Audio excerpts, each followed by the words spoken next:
बात करने वाले हैं, आज मैं आपको मिलाने वाली हूँ अपने गार्डन के सबसे बदमाश, सबसे जिद्दी पौधे से, सबसे जिद्दी प्लांट से, यानी कि मेरे सबसे बदमाश बच्चे से। आप बदमाश इन द सेंस, ये मेरा पौधा है, ये मेरा जो पौधा है ये है फोनिक्स डेट प्लांट। ये मेरा जो प्लांट है ये लगभग 15 सालों से मेरे साथ में है। बहुत अच्छा और बहुत मैच्योर प्लांट है ये मेरा, बहुत ही बढ़िया प्लांट है। और ये बहुत ही जिद्दी बच्चा है हमारे गार्डन का, क्योंकि ये पिछले 15 सालों में लगभग चौथा गमला है जो इसने तोड़ा है। तो मैं इसके 4 गमले बदल चुकी हूँ। उसको ये जब ये बड़ा होता है तो इसकी जब रूट बाउंड हो जाती है तो इतनी ज्यादा रूट बाउंड हो जाती है कि धीरे धीरे वो गमले को ही तोड़ देती है। तो इस बार मैंने इसको प्लास्टिक का एक गमला दिया है इस पौधे को, और बहुत ही खूबसूरत पौधा है, बहुत अच्छा पौधा है। तो चलिए आपको कुछ जानकारियां देते ही हूँ, मैं कुछ बातें करते हैं हम अपने फोनिक्स प्लांट के लिए। मैं हूँ Swati, thanks for joining me, thanks for watching me and thanks for subscribing मी। लिए फोनिक्स प्लांट के लिए एक्चुअली ये डेट प्लांट फैमिली का पौधा है, और ये बहुत ही अच्छा पौधा है, बड़ा खूबसूरत लगता है, इसकी लीफ बहुत अच्छी होती हैं। तो चलिए सबसे पहले मैं आपको कुछ इसके विषय में जानकारी देती हूँ। तो ये जो है ये एरिकेसिया फैमिली का पौधा है, और एरिकेसिया फैमिली के पौधे जो होते हैं काफी खूबसूरत होते हैं। इनमें लंबे इस तरह से लीफ होती है, एक स्टिक भी निकल के बहुत ही प्यारा लुक देता है और बहुत ही खूबसूरत लगता है। ये सेमी शेड एरिया में बहुत अच्छा परफॉर्म करता है।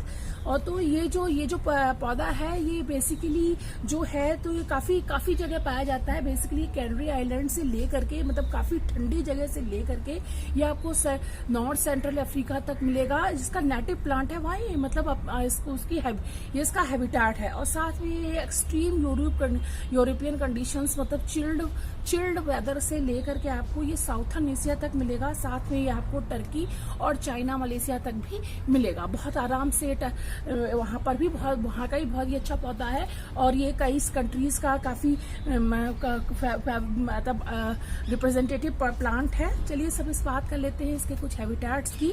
तो ये इसको पसंद होता है डेजर्ट का एरिया, मैंग्रोव एरिया, ये स्वैम्प एरिया पसंद होते हैं। थोड़ा सी कोस्टल एरिया भी ये काफी पसंद करता है। जैसे ओरिजिनली ये जिस भी जगहों को बिलोंग कर रहा है तो वहाँ जो ग्राउंड लेवल वाटर है वो काफी नीचे होता है, और इसके जो या नदियों का किनारा होता है वहां पर, या माउंटेन्स है वहां पर है, तो ये डेजर्ट इस तरह की जगह बिलोंग करता है। तो इसकी जो जड़ें होती है काफी डीप जाती है, काफी नीचे जाती हैं, मतलब काफी लंबी जड़ें होती हैं इसकी। तो इसलिए इसको थोड़ा बड़े पॉट की जरूरत पड़ती है। तो चलिए कुछ बात कर लेते हैं इस प्लांट के विषय में। तो जिसकी जो लीफ होती है, ये जिसकी लीफ होती है पेनेट लीफ होती हैं ये, मतलब इनको मेटामॉर्फेड लीफ बोलते हैं। मेटामॉर्फेड लीफ मतलब चेंज हुई लीव्स होती हैं। इस तरीके से इसमें पतले पतले पालमेट भी होते हैं। तो ये इसकी फैमिली की स्पेशलिटी होती है। तो इसका जो फ्लावर होता है, इसमें मेल और फीमेल फ्लावर अलग अलग होते हैं, इसको डायोसियस फ्लावर बोलते हैं। तो इसके जो फ्लावर होते हैं मेल और फीमेल अलग होते हैं, इसको डायोसियस फ्लावर बोलते हैं। और इसमें मतलब वैसे तो इसमें फ्लावरिंग बहुत ही रेयर दिखाई पड़ती है, मगर जो उनके नेटिव प्लेस हैं जहाँ उनकी फेवरेबल कंडीशन इनको मिलती है तो काफी अच्छे से इसमें फ्लावरिंग हो भी जाती है। इस फैमिली को बिलोंग करने वाले जैसे फोनिक्स प्लांट है, इसमें रेयर ही फ्लावरिंग होती है, बहुत ही रेयर होती है, और एनुअल फ्लावरिंग होती है इसमें। और जो इसका जो फ्रूट होता है वो बेरी फ्रूट होता है, और वो काफी मतलब जो फल होता है उसके काफी अंदर एक छोटा सा सीड होता है जिससे प्लांट जर्मिनेट होता है।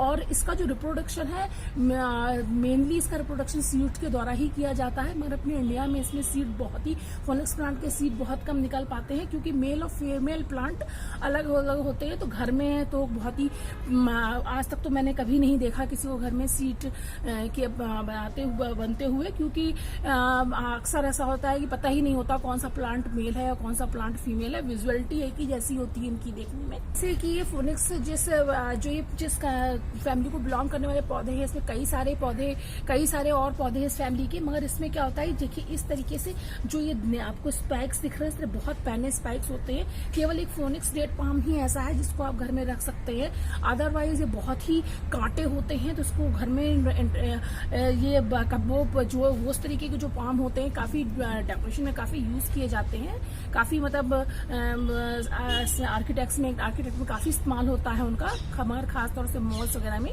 ज़्यादा उगाए जाते हैं। तो चलिए कुछ बात कर लेते हैं इसकी सॉइल के लिए। इसको क्लेई सॉइल पसंद है, वेल ड्रेन सॉइल होनी चाहिए, और इस पौधे को फुल लाइट भी अच्छी लगती है, मगर ये सेमी शेड एरिया में भी बहुत अच्छा परफॉर्म करता है। तो बेसिकली जो पौधा रखते हैं, इसको फिग्मी डेट पाम भी बोलते हैं। ये ऑर्नामेंटल पौधा है, और एक यही पौधा ऐसा है जो थोड़ा छोटा भी उग जाता है। मेरे पास सबसे पहले जब मैं इसे लेके आई थी तो मैंने इसको टेबल टॉप पे उगाया था, और धीरे धीरे ग्रोथ करता जाता है। बहुत ही स्लो ग्रोइंग पौधा है, बहुत तेजी से ग्रो नहीं करता, मगर इसकी जो लीफ की लाइफ भी बहुत अच्छी होती है।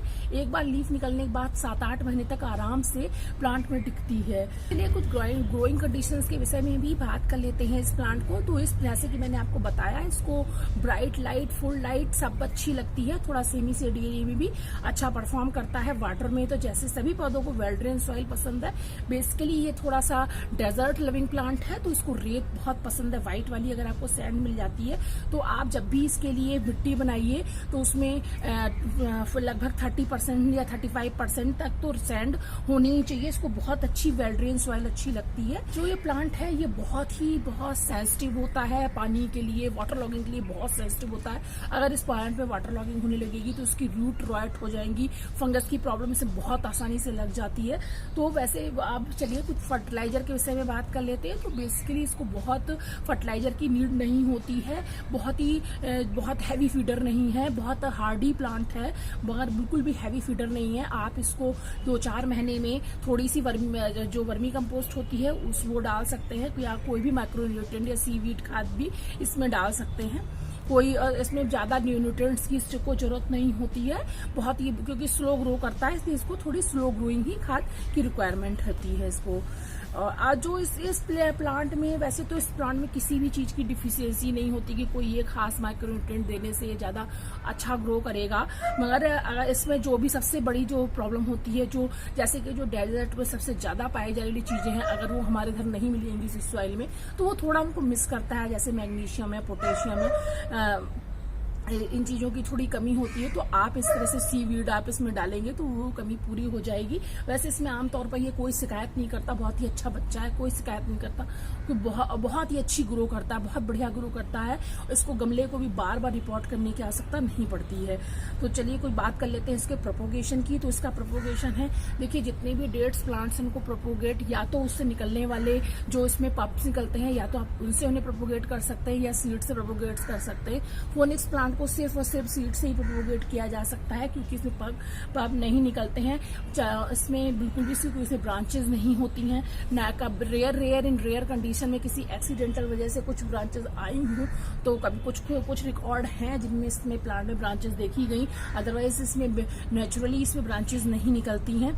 और इसका जो गमला जो आप यूज करें, थोड़ा सा लंबा टाइप का गमला यूज करें। फैले गमले में बहुत अच्छा परफॉर्म नहीं कर पाता है, क्योंकि इसकी जड़ें सीधे जाना पसंद करती हैं, और जो जड़ों पर वो पौधे को जो पानी देती हैं, ऑस्मोसिस के थ्रू जो पानी देती हैं, तो जड़ें पानी सक करती हैं और ऊपर पौधे को ट्रांसफर करती हैं। तो इसलिए थोड़ा बड़ा ही गमला लें, जो थोड़ा सा लंबा टाइप का, जिसमें उसकी जड़ें नीचे की तरफ पेनिट्रेट हो सके। तो चलिए कुछ इसके प्लांट्स की रिपोर्टिंग की बात कर लेते हैं। आमतौर पर आपको जो नर्सरीज में पौधे मिलेंगे 2 से 3 साल पुराने मिलेंगे। अगर आपको कहीं छोटा पौधा मिल जाता है तो आप एक साथ 2 या 3 पौधों को लगाइए, बहुत खूबसूरत प्लांट तैयार होता है।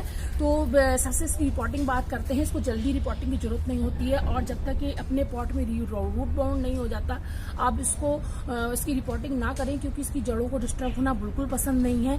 हाँ, जब भी आप रिपोर्टिंग करें तो जिस साइज का गमला आपने लिया है उससे थोड़ा लार्जर ही ले, और इसकी जड़ों को प्रूनिंग काफी अच्छी लगती है। मगर याद ध्यान रखिएगा जब भी रिपोर्टिंग करें कि एक इसकी मेन जड़ होती है जिसको बिल्कुल भी डिस्टर्ब होना पसंद नहीं होता है, उस मेन जड़ को बिल्कुल भी मत कभी भी उसको डिस्टर्ब करिएगा। आप उसकी साइड रूट को आसानी से कट कर सकते हो और ये बहुत ही खूबसूरती से चल जाएगा। चलिए बात कर लेते हैं कुछ वैरायटी के विषय में। तो इसमें बहुत सारी वैरायटियां हैं फोनिक्स पाम में, मगर सिर्फ एक यही वैरायटी है जो कि डोमेस्टिक में यूज करी जाती है। बाकी जैसे मैंने आपको पहले ही बताया, कुछ और वैरायटियां हैं जो काफी खूबसूरत होती है, मैं आपको साइड में पिक्चर में दिखा दूंगी। वो उनको मॉल्स में आमतौर पर लगाया जाता है। और इसकी जो इसमें स्पाइक्स होते हैं तो ये काफ़ी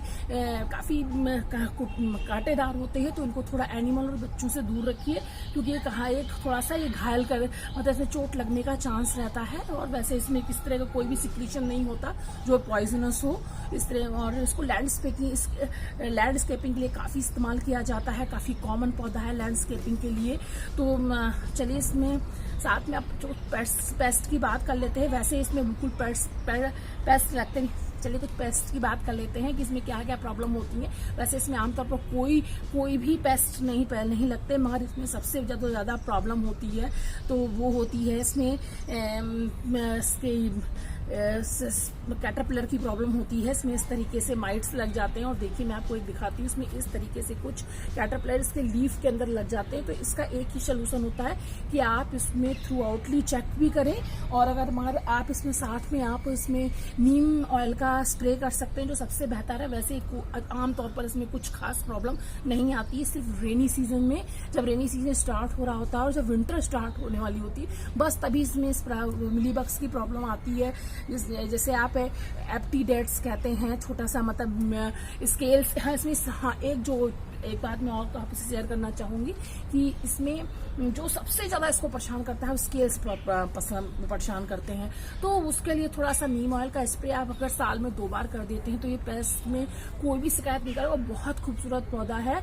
अब आप नर्सरी से बहुत थोड़ा छोटा पौधा लेके आइए और उसे खूबसूरत सा लैंडस्केप अपने गार्डन में आप क्रिएट कर सकते हैं। तो this is all about my जिद्दी बच्चा, दिस इज फोनेक्स प्लांट। तो होपफुली मैंने आपको सारी जानकारियां दी होंगी। तो इसके प्लांट्स के विषय में अगर मैं कुछ चीजें आपको मिस कर गई हूं तो आप मुझे कमेंट्स करके बताइएगा जरूर कि मैंने आपको इसके विषय में क्या मैंने बताना मैं भूल गई हूं। तो अगर आपको मेरी इन्फॉर्मेशन पसंद आई हो तो मुझे अगर आपको मेरी इन्फॉर्मेशन पसंद आई तो एक लाइक तो दोस्तों बनता है।